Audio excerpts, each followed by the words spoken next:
आपको जरूरी बात करनी है तो बात कर लो।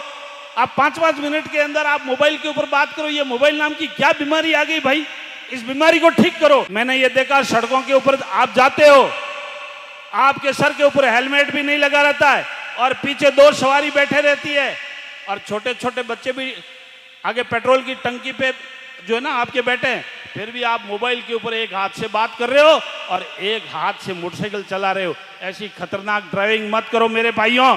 आपके एक घर के अंदर किसी एक आदमी जाता है तो पीछे 200 घरों के अंदर आग लगती है। इसलिए मेरा नम्र निवेदन है, सड़क के ऊपर चलो, आपकी जरूरी बात करनी है तो आप अपना मोटरसाइकिल को सड़क के किनारे रोक लो।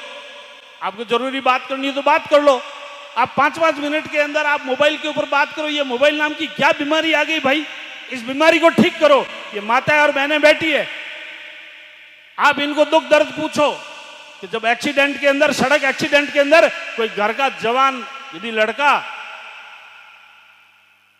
आज वो दुनिया छोड़ के जाता है तो पीछे उसके माँ बाप, धर्मपत्नी और छोटे छोटे बच्चे कितने परेशान होते हैं।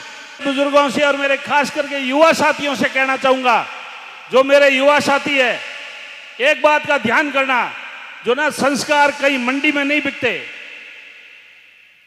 आपके पास में बहुत सारा यदि ज्यादा पैसा होगा, आप ये सोचोगे जोधपुर मंडी में जाके और संस्कार खरीद लेंगे। हाँ, घर के अंदर आपके छोटे छोटे बच्चे हैं, वो ये देखते हैं कि मेरे माँ बाप मेरे दादा दादी की सेवा कर रहे हैं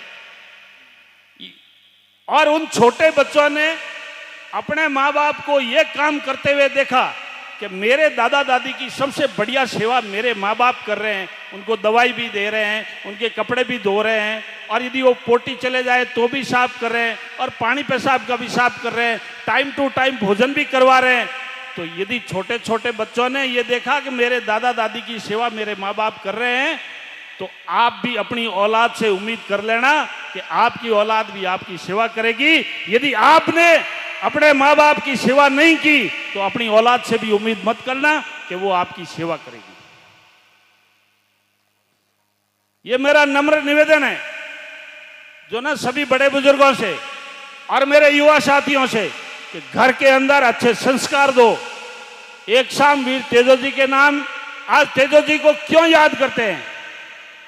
क्योंकि उनके अंदर संस्कार थे, उनके अंदर संस्कार की भावना थी।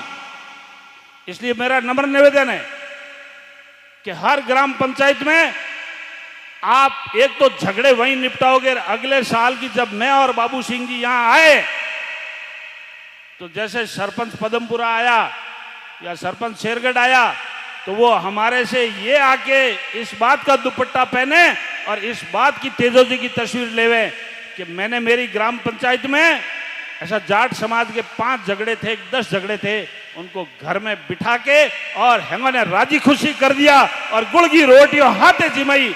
उस बात का आप हमारे से तस्वीर और दुपट्टा पहनना, ये मेरा नम्र निवेदन है। आज आपने हमें यहाँ बुलाया, इतना मान दिया, सम्मान दिया। मैं पूरे शेरगढ़ को, जाट समाज को मैं अपनी ओर से नमन करते हुए आपको सबका अभिनंदन करता हूँ। और आपने मुझे बुलाया, मान सम्मान दिया और मुझे बोलने का मौका दिया, उसके लिए बहुत बहुत अभिनंदन। और एक बात को मैं विश्वास दिलाता हूँ, मैं और बाबू सिंह दोनों भाई मिलकर आपके शेरगढ़ और ओसियां के अंदर आपके विकास में कोई कमी नहीं रहेगी। चाहे ओसियां का काम हो, चाहे शेरगढ़ का काम हो, आप हमें और बाबू सिंह जी को दोनों को एक जैसा भाई समझना। हम छोटे भाई और बड़े भाई मिलकर आपके कोई कामकाज में कमी नहीं रहने देंगे। इन्हीं शब्दों के साथ में आप सबको बहुत बहुत धन्यवाद। एक बार जोरदार जयकारा बोलेंगे। और खास करके युवा साथियों से मेरे एक बात का नम्र निवेदन और कहना भूल गया,